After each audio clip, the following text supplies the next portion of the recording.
स्वागत है बच्चों। आज यह पेपर कक्षा 10 की विषय गणित का है, जिसका क्लास 10 आप देख रहे हैं। विषय गणित का यह सेट नंबर है, दिया है 822 IB। जिन बच्चों का है वे लोग अपना मिलान कर लें और देखें कितना प्रश्न सही है। आज दिनांक 27/2/2024 का यह कक्षा 10 वालों का पेपर है। पेपर सेट नंबर आप देख रहे हैं। तो 27 तारीख का आज अभी 2 घंटा पहले का है, 1 घंटा पहले का पेपर है। तो आप लोग मिलान कर लीजिए कि आपका कितना प्रश्न सही है। तो आप देख रहे हैं आपका यह पेपर है, आप लोगों ने दिया होगा। चलिए हम लोग देखते हैं आगे प्रश्न को। यह बाकी निर्देश दिए गए थे, प्रश्न क्या है उसे हम लोग देख लेते हैं। यह रहा आप लोगों के सामने प्रश्न नंबर 1। कह रहा है कि यदि 65 और 117 के यस्यों को 65p - 117 के रूप में व्यक्त किया जाए तो p का मान ज्ञात हो। p का मान क्या होगा? p का मान क्या होगा? इसके लिए आप लोग हल कर सकते हैं फार्मूला लगा के। एक फार्मूला होता है, जैसे आप लोग जानते होंगे कि HCF बोला ना, जैसे HCF किसका 65 117 बराबर यह किसके होगा 65p - 117। जब आप इसका HCF निकाल के सॉल्व करेंगे तो आप पाएंगे कि इसका आंसर यह होगा ऑप्शन बी 2। ठीक है, चलिए अगले प्रश्न की ओर चलते हैं हम लोग। प्रश्न नंबर 2 देखिए, आप लोगों के सामने दिया गया है tan 2 tan 45 अंश बटा में 1 धन tan स्क्वायर 45 अंश। यह सवाल दिया गया है, प्रश्न नंबर 2 का है। पूछ रहा है कि इसका मान क्या होगा। तो बच्चों इसका मान जो होगा वह ऑप्शन सी सही जवाब होगा। आप लोग कुछ नहीं करना है इसमें। देखिए 2 गुणे tan 45 का मान होता है 1 बटा में 1 धन दिया tan 45 का स्क्वायर, यानी 1 का स्क्वायर करेंगे तो यह आएगा 2/2, यानी इसका आंसर आ जाएगा 1। तो राइट जवाब होगा ऑप्शन सी। ठीक है, चलिए प्रश्न 3 की तरफ देखते हैं हम लोग। प्रश्न 3 में क्या दिया है। कह रहा है 15, 18 और 24 का लौसा ज्ञात कीजिए। तो आप लोग जानते हैं भाग विधि से या गुणनखंड विधि से जैसे भी आप करेंगे, इसका जो सही जवाब होगा ऑप्शन डी 360। ठीक, वीडियो पूरा आप लोग देखिए। पूरा प्रश्न 20 प्रश्न जो है बहुविकल्पी के वो आप लोगों को कराएंगे। ठीक है, यदि आप चैनल पर नए हैं तो एक बार सब्सक्राइब कर लीजिए, पूरा वीडियो आप लोग देखिए। ठीक है, चलिए प्रश्न नंबर 4। प्रश्न नंबर 4 में पूछ रहा है, कुछ नहीं करना है। यदि आप इसको कह रहा है कि सरल कीजिए तो 37 से ऊपर काटिए और 37 से नीचे काटेंगे। तो जब 37 से काटेंगे तो यह 4 बार में कटेगा और यह 5 बार में। तो इसका आंसर जो आएगा यह आएगा ऑप्शन ए 4/5। सही जवाब होगा 4/5। चलिए प्रश्न नंबर 4 हो गया। चलिए प्रश्न नंबर 5 को देखते हैं। यह प्रश्न नंबर 5 रहा। आप लोग प्रश्न नंबर 5 की ओर देखिए। पी के किस मान के लिए समीकरण यह और यहाँ दिया है समपाती रेखाएं निरूपित करते हैं। तो प्रश्न समपाती रेखाएं निरूपित करते हैं। तो देखिए रेखाएं समपाती कब होती, देखिए यहाँ पर यह बराबर रेखाएं समपाती कब होती हैं। आप जानते हैं कि A1/A2 बराबर B1/B2 बराबर C1/C2। इस प्रश्न में थोड़ा सा संशय है, आप लोग भी कमेंट करके बताइएगा कि प्रश्न नंबर 5 का जवाब क्या है, आप लोगों ने क्या लगा कर आया। यहाँ पर हल करने पर इसका जवाब जो है ए और बी दोनों आ रहा है। ठीक है, मेरा मानना है कि इसका सही जवाब ऑप्शन बी होगा। आप लोग कमेंट करके बताइए कि आप लोगों ने क्या टिक किया है। ठीक है, चलिए प्रश्न नंबर 6। प्रश्न नंबर 6 की ओर देखते हैं हम लोग। प्रश्न नंबर 6 में क्या दिया है। यदि 3x + 2py बराबर 2, 2x धन 5y + 1 बराबर 0 द्वारा निरूपित रेखाएं समांतर हैं तो पी का मान। देखिए प्रश्न में आप लोगों को घुमाएगा, यहाँ पर बराबर दिया 2 तो आप इसको पक्षांतर कर लेंगे।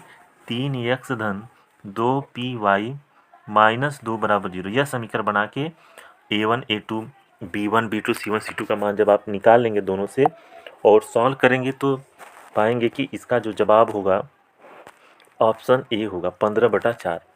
ठीक है, आप लोग सॉल्व करेंगे तो पी का मान आएगा 15/4। ठीक है, चलिए प्रश्न नंबर 7। प्रश्न नंबर 7 में क्या दिया गया है। 15 cot थीटा बराबर 8 तो साइन थीटा का मान ज्ञात कीजिए। तो यहाँ से आप लोग आराम से कर सकते हैं इसे।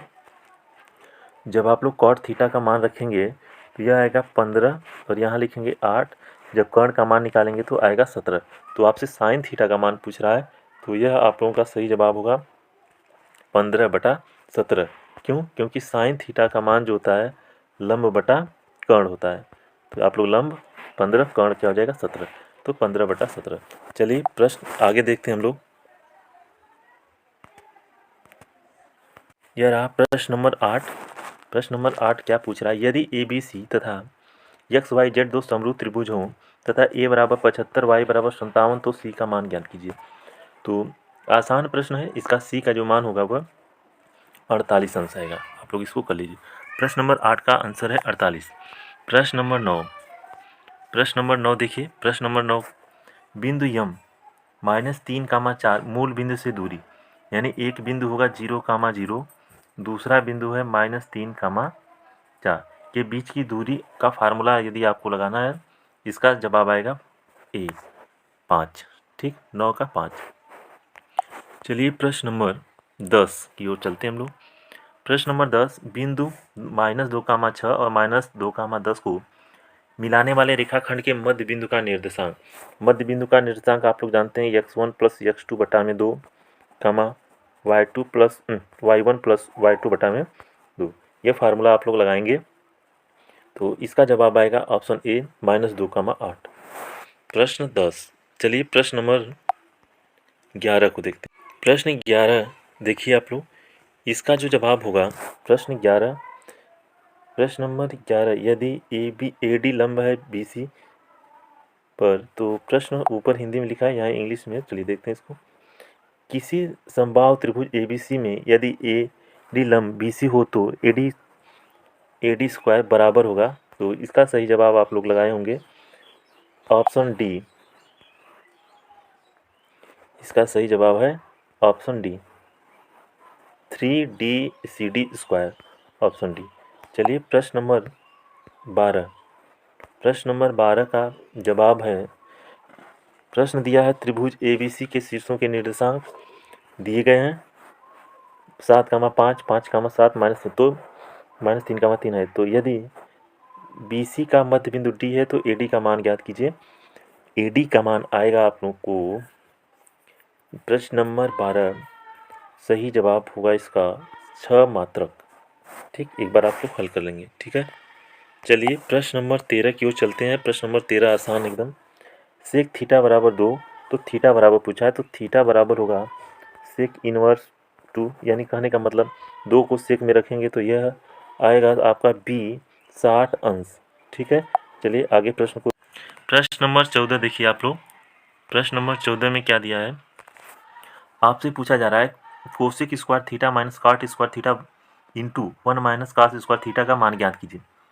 Cosec square theta minus cot square theta का मान होता है 1, और इसका जो मान होता है, इसका मान होता है साइन स्क्वायर थीटा। गुणा करेंगे तो यह आ जाएगा sine square theta, option number D.